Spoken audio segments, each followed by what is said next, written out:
On February 24, 2022, the world changed forever when Vladimir Putin executed a very carefully planned invasion. An escalation of a war that had been going on for 8 years and up to this point had claimed the lives of almost 15,000 people. An escalation that would take that number into the hundreds of thousands within just 18 months. Before the big invasion, I couldn't imagine that in 21st century it is possible. The Russian invasion was supposed to be quick, easy, and result in the seemingly weak Ukrainian government crumbling to the ground. After Putin's successful annexation of Crimea in 2014 with little to no pushback from the Ukrainian government or the rest of the world, this full-scale invasion of Ukraine was supposed to be a cakewalk.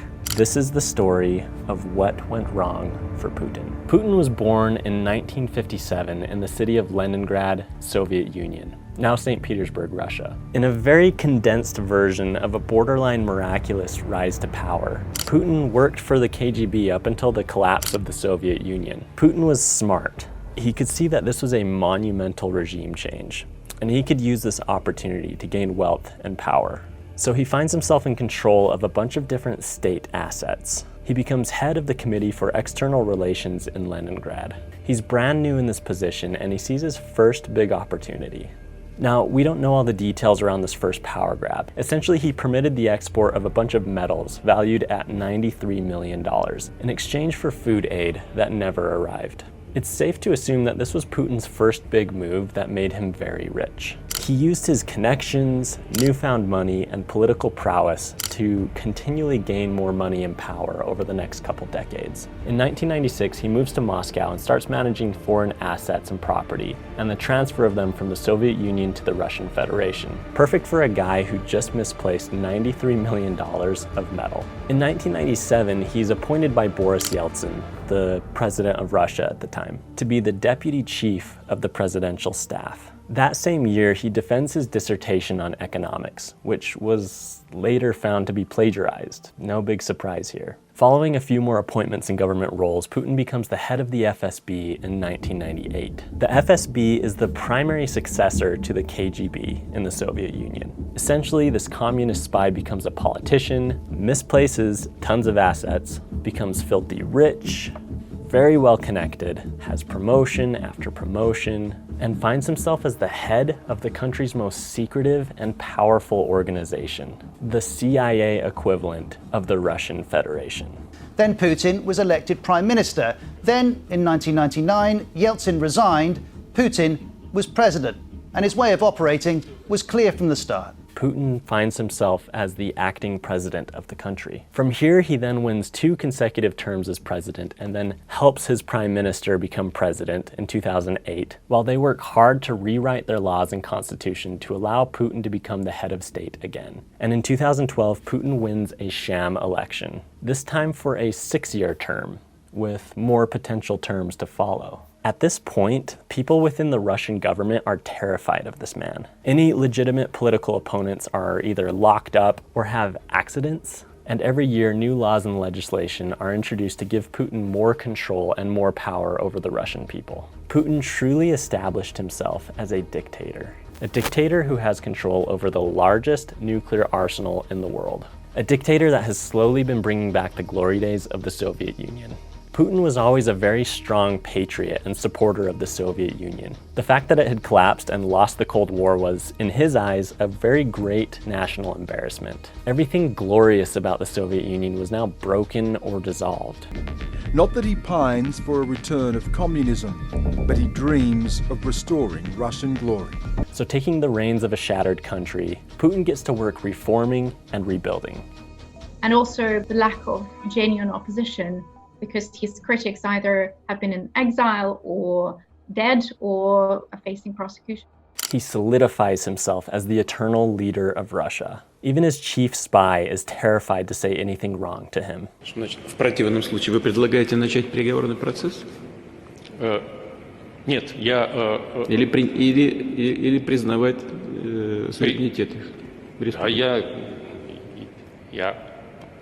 Говорите прямо. Я поддержу предложение о признании поддержу или поддерживаю? Говорите прямо, Сергей. Поддерживаю. The Soviet Union and now Russia have always lauded themselves as having a world-renowned military. They've accomplished their designs through absolute control over populations and people. Putin has done a borderline masterful job at playing the West.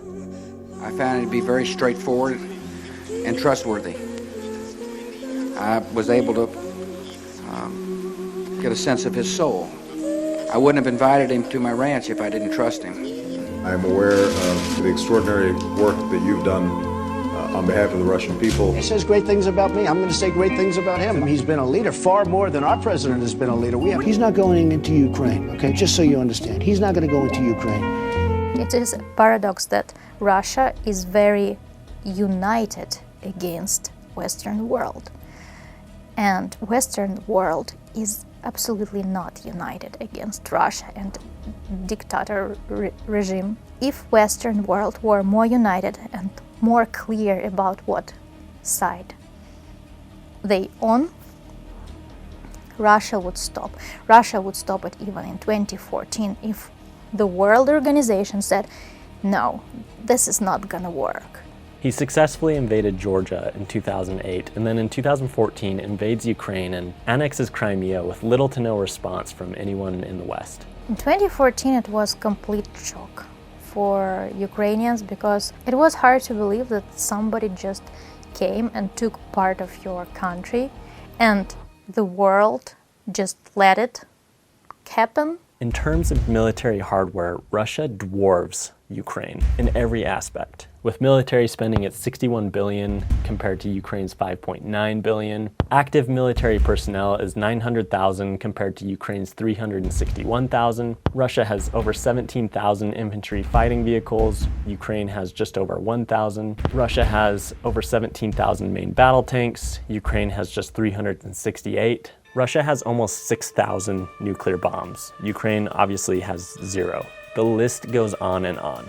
It was with this mindset and track record that Putin decides to do the unthinkable and move forward with a full-scale invasion of Ukraine in 2022. The first reason that Putin's invasion fell on its face was the authoritarian system that Russia's military was built on. The vast majority of their tanks, trucks, and everything else was built during the Soviet Union, when they had a lot more resources to pull from. As a result, many of these vehicles hadn't been properly maintained in years. Satellite images show huge fields of military armor just sitting in the sun for decades. Sun damage rendered many of the tires of these trucks useless. Weather rusted their tanks, and the result of this neglect was one of the biggest military traffic jams the world has ever seen on their way to Kyiv.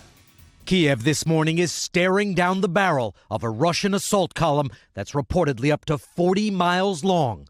Satellite images confirm it's big, deadly, and dangerous, with hundreds of armored vehicles, tanks, and towed artillery, and that it's heading toward the capital of 3 million people. Well, certainly to the north, it doesn't look as if that massive convoy is really moving anywhere.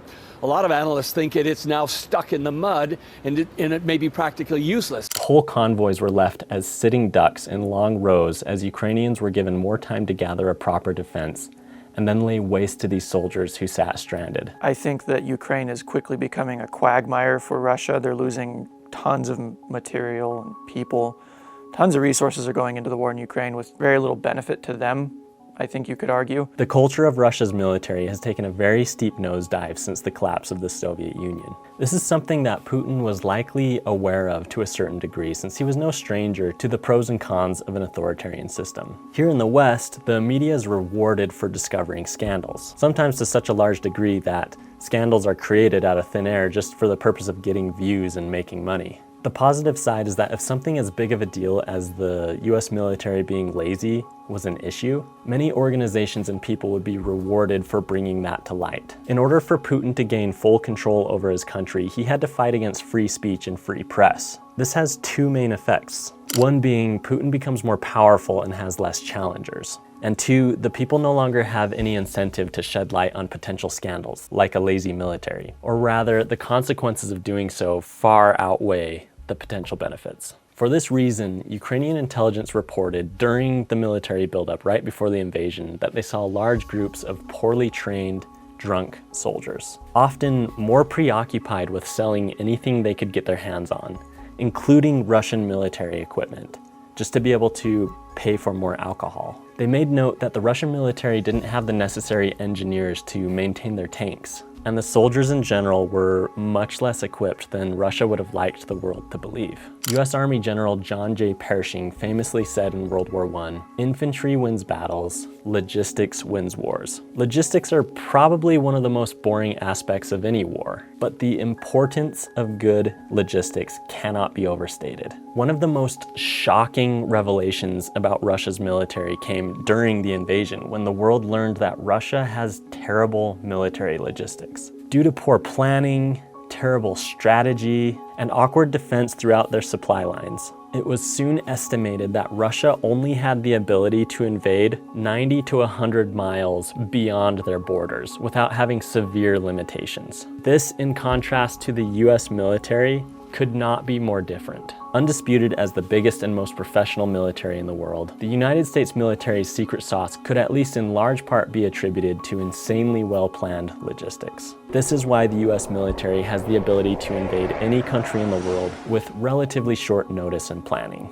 much different from the 100-mile limit that Russia currently struggles with. On top of these major issues that Russia was facing with the invasion, the next big hurdle was geography. Ukraine is a relatively flat country that actually makes for easy invasions. But we're not talking about Ukraine's geography as a hurdle. We're talking about Russia's. As the largest country in the world and many geopolitical rivals bordering the country, Putin simply had no ability to deploy his whole military into the war in Ukraine. This could have allowed opportunities for territorial gains for other bordering nations. Ukraine, on the other hand, was able to move 100% of their forces to the borders of Russia and Belarus to fight off their invaders. In terms of military personnel, 100% of Ukraine's military was bigger than 20% of Russia's military that they used for their invasion. For whatever reason, Russia's military leaders chose to invade Ukraine during one of the wettest times of the year. Deep mud all over the country made trucks and even tanks get stuck often whenever they went off the roads. This in large part exacerbated the military convoy traffic jam.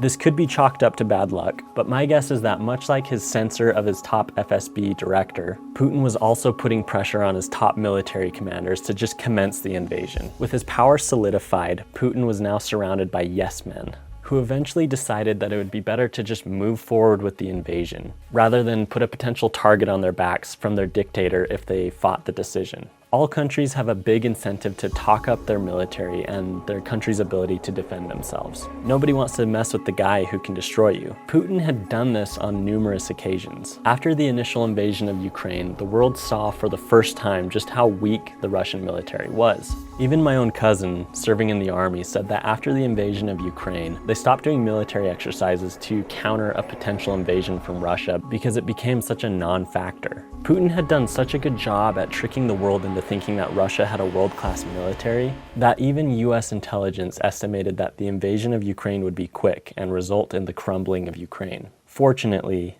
US intelligence was wrong. One of the biggest reasons for Putin's failed invasion is his misunderstanding of the Ukrainian people. Мы всегда, и вы знаете мою позицию, всегда считали украинский народ братским народом. Я и так сейчас думаю. И сейчас так думаю. И то, что происходит, это, конечно, трагедия. Наша общая трагедия. Putin talks as if Russians and Ukrainians are the same. Ukrainians don't want to be with Russia. Do you think it is fine that your neighbor just ruined the whole city with more than 3 million people, to ruin all their 99% of infrastructure, buildings? Do you think in 21st century it is okay when people buried their friends and neighbors in their yard near to their buildings, just because they don't have access to the cemetery, because there are lots of Russians, they don't allow you to do this? Do you think it's okay when dogs just running around the street holding hand or leg of human because it's like food? Do you think it's okay in 21st century? This is something that happened in Mariupol. This is something that happened in Bakhmut and happens right now on occupied territory. Even during Soviet rule, the Ukrainians have always seen themselves as unique and distinguished from Russia. They speak a separate language. My first language was Ukrainian. Хоть я говорю по-русски, я не говорю по-украински, потому что они разные языки. Their history of unity with the Soviet Union is dark and full of death and destruction. Putin likely suspected that he could exercise control over Ukraine and integrate Ukrainians into his authoritarian regime, very similar to how he seized power in Russia and made the people fear him. The exact opposite happened. People in Ukraine have never had a worse view of Russia than they currently do. The more Putin digs in his heels, the more the Ukrainian people resist. And this continues to be a thorn in Putin's side to this day. The strong and stubborn nature of Ukrainians is proving to be a great asset in the war for their country. The will to fight is such an important factor when talking about war. As mentioned before, the lazy culture of the Russian military, mixed with control over the media and giving them very little information about their war assignments, had many Russian soldiers questioning the purpose of their invasion. For your average Russian soldier, the reward for winning such a war is pretty much non-existent. Whereas for your average Ukrainian, losing the war just isn't an option. The consequences of losing such a war would certainly mean loss of individual freedoms, regime change, occupational brutality as already seen in many areas of Ukraine, as well as a reset of their economy, being cut off from the West, and many more terrible realities. Simply put, your average Ukrainian is way more motivated to fight than your average Russian. Over the years since the fall of the Soviet Union, Ukraine has put more and more effort into aligning with the West and separating itself from Russia. Even just in the last 15 years since I first moved to Ukraine, we've seen a huge shift in the general attitude towards Russia compared to the West. The common consensus nowadays is that Russia is evil, and joining the West is the best way to ensure sovereignty and security for the nation. People in Ukraine have a much more positive attitude now towards Americans and NATO than they did when I was a teenager. The unity of Ukrainians is not something that Putin would have expected either. In 2014, during the annexation of Crimea, Ukraine was falling apart and didn't have the ability to stand against their aggressor. This was during the Euromaidan protests that sent Yanukovych back to Russia and instated a pro-Western president named Poroshenko. The following 8 years were very formative for Ukraine as a whole. If Putin was expecting the same attitude among Ukrainians as 2014, he was sorely disappointed when everyone in Ukraine banded together to fight off Russia during the invasion. I don't think that I know Ukrainians who are not helping Ukrainian forces. One of the main tactics that Russia employed during and after the initial invasion has been to break the will of Ukrainians through total destruction. Whole cities and towns have been leveled in Putin's barbaric push to take over and control Ukraine. In reality, often the opposite happens. People have more of a reason to band together and fight off their enemy. Almost every other house was completely destroyed. Wow. So I got footage which I can send you afterwards. And it's just houses and houses just destroyed. And it was like nowhere near anything military. It wasn't near anything like a factory, or wasn't near anything like a bus depot where they would just try to disrupt it was just houses which Russians were dropping bombs on. And I remember we went into the Chernihiv city. There's a hotel, and I don't know how big the explosion was, but I'll send you a picture. And it's just this huge crater in this hotel. And everything that they hit seemed to be like residential. A market completely destroyed and burnt out. Some buildings nearby, a school completely just covered in shrapnel. And when I was there, they were just replacing the glass there. My friend's neighbors, they're like late 70s. And their house, they were in the basement. They got up and the whole house was just on fire. And so you just think these poor couples probably have no money or savings in the bank to really build a new house, just completely gone because some Russian general or whoever in the Russian government decided let's destroy Ukraine. One example of this is in Mariupol. A theater was used as a shelter primarily for children during the invasion. Satellite images show the word "Deti," Russian for children, painted on the roads just outside this theater to tell the Russians not to bomb this building. Just days later, the building is bombed out completely. The Associated Press estimates that 600 children were killed in this blast. The final piece to Putin's vast misunderstanding of the Ukrainian people has to do with Vladimir Zelensky, the man who was president during the invasion. Putin had no reason to believe that Zelensky would be as determined as he is. He had no reason to believe he was a patriot or that he was willing to die for his country. Previously, in both Russia and Ukraine, they've dealt with a lot of weak leaders, people with their own agendas, who put their own welfare ahead of everyone else. Zelensky was a comedian and actor who had won the hearts of his people in large part due to a TV show he produced about him being the president. He used that momentum and popularity to launch his own bid for the presidency, and he won. I've seen this show. It's called Servant of the People, which is the political party that he launched. The show's very well made, and it makes you like the guy. How on earth could a comedian become a military leader and hero of a nation? During the onset of the invasion, the Biden administration reaches out to Zelensky, and they offer him a way out. In their minds, he could lead insurrections from abroad to assist in what would have been the smartest move after a quick invasion from Russia. In response, he famously stated, "The fight is here. I need ammunition, not a ride." And then addressed the Russian people in a very emotional and powerful speech. Сегодня я инициировал телефонный разговор с президентом Российской Федерации. Результат – тишина. Хотя тишина должна быть на Донбассе. Поэтому сегодня я хочу обратиться ко всем гражданам России. Не как президент. Я обращаюсь к российским гражданам как гражданин Украины. С вами нас разделяет более 2000 километров общей границы. Вдоль нее сегодня стоят ваши войска, почти 200 тысяч солдат, тысячи боевых машин. Ваше руководство одобрило их шаг вперед на территорию другой страны. И этот шаг может стать началом большой войны на европейском континенте. Мы точно знаем, нам не нужна война, не холодная, не горячая, не гибридная. Но если на нас будут наступать войска, если у нас попытаются отнять нашу страну, нашу свободу, наши жизни, жизни наших детей, мы будем защищаться. Не наступать, защищаться. Наступая, вы будете видеть наши лица, не наши спины, наши лица. All of Ukraine rallied behind this man who showed courage against Russia despite the odds. And Putin was once again surprised by the resiliency of a people that he thought he understood. Amidst the annexation of Crimea in 2014, the response from the West was weak, to say the least. That's the worldview that Putin had going into this invasion. Ultimately, world leaders never know what the consequences of their actions will be. So they take intelligence and past experiences and they put them together, and then they take a risk. Putin had every reason to believe that this invasion would be easy. He honestly didn't have much reason to believe that the West would respond so strongly. NATO was having a hard time agreeing on things.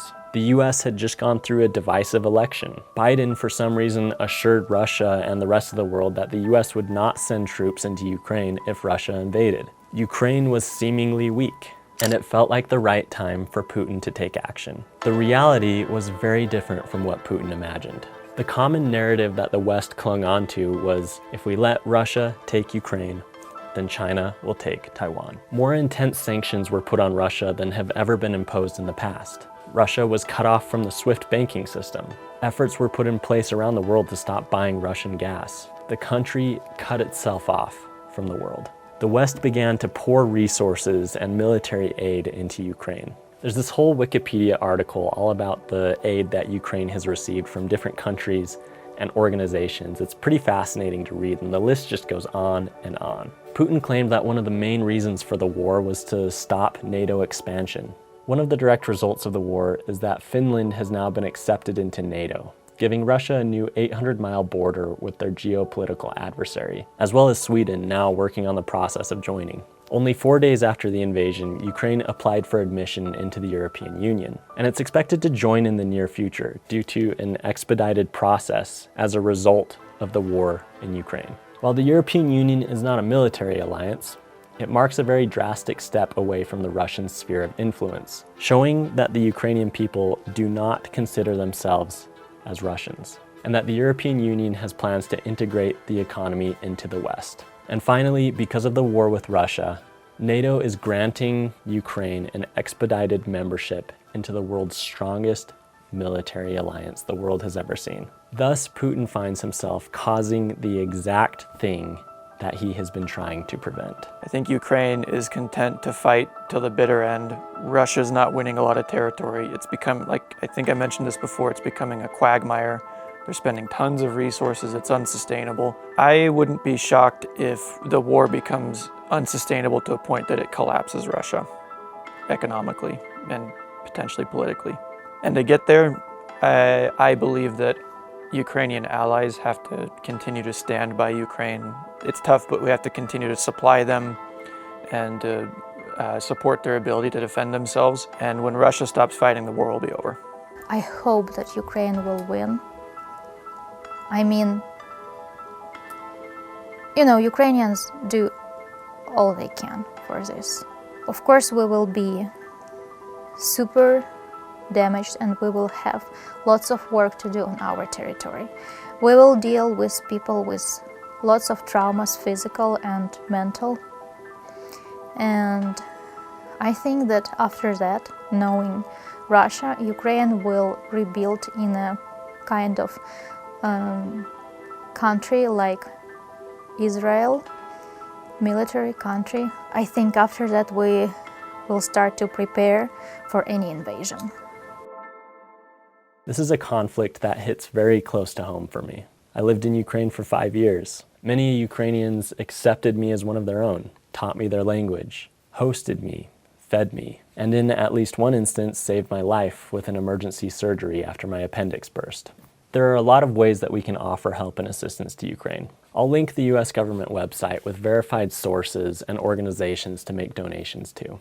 And I would encourage everyone to just find some way to help Ukraine, because they need it.